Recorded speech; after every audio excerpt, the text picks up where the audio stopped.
इस तुलनात्मक संसार में, प्रतियोगिता की स्पर्धा में अव्वल रहने का प्रयास एक प्रकार से सकारात्मक ऊर्जा से प्रगति को प्रोत्साहित करता है।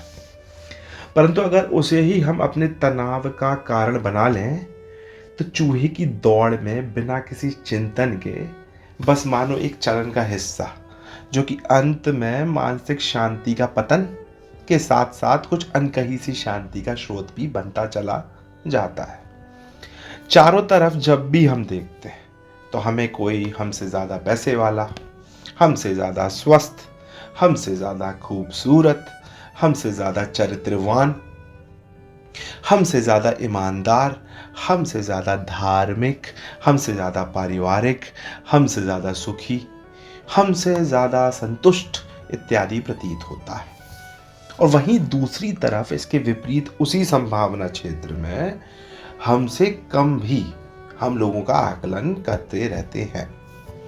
इस आकलन के पीछे हमारी सीमित सोच के जो भी कारणों को हम सारांश समझ लेते हैं, उसके पीछे का गणित के लिए जितनी सैंपल साइज की हमें आवश्यकता होनी चाहिए, उसके 0.1% से भी कम हम सैंपल साइज से निकले हुए परिणामों को हम प्रमाण मान बस अपनी मंद बुद्धि में खुद को होशियार समझने की गलती लगातार करते रहते हैं।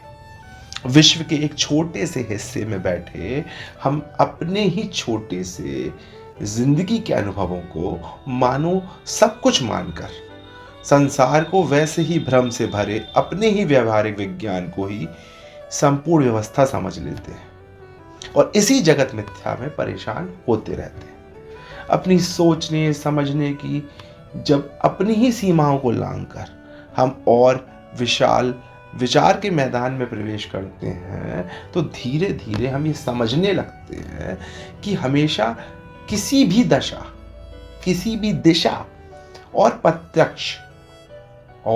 प्रत्यक्ष के भी ना जाने कितने अनगिनत पहलू और नजरिए हो सकते हैं। मूल सवाल यह है कि हमें क्या जानना जरूरी है और क्या मानना जरूरी है। महत्वाकांक्षाओं के बिना तो जीवन ही नीरस है, पर उसके साथ धन्यवाद की एक प्रार्थना जरूरी है, जिसमें जो भी मिला है उसके लिए ऊपर वाले का शुक्रिया और आभार भी होना चाहिए। पल पल में से कौन सा पल आखिरी होगा ये किसी को नहीं पता होता, पर हर पल में हमें क्या महसूस करना है उसका चयन शायद काफ़ी हद तक हमारे हाथ में है और अभ्यास से सब कुछ संभव है। बस थोड़ा सा नकारात्मक ऊर्जा के व्यक्ति, वस्तु और वार्तालाप से अगर हम परहेज करें तो बस एक मुस्कान से भरी सत्संग की दवाई काफ़ी आपके मानसिक स्वास्थ्य के लिए लाभदायक हो सकती है।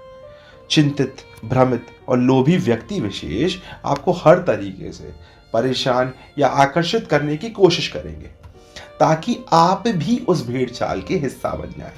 परंतु सोच समझ के चयन कीजिए।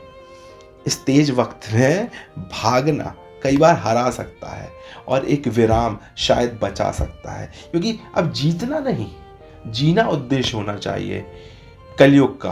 क्योंकि जीतना बड़ा ही तुलनात्मक और आजकल के समय में अपने ही स्वाभिमान मूल्यों के समझौते जैसा हो गया है और ऐसी जीत में कोई ईमानदारी नहीं, बस एक व्यवस्था का दुरुपयोग सा दिखता है। खुश रहिए और खुश रखने की कोशिश करिए। धन्यवाद।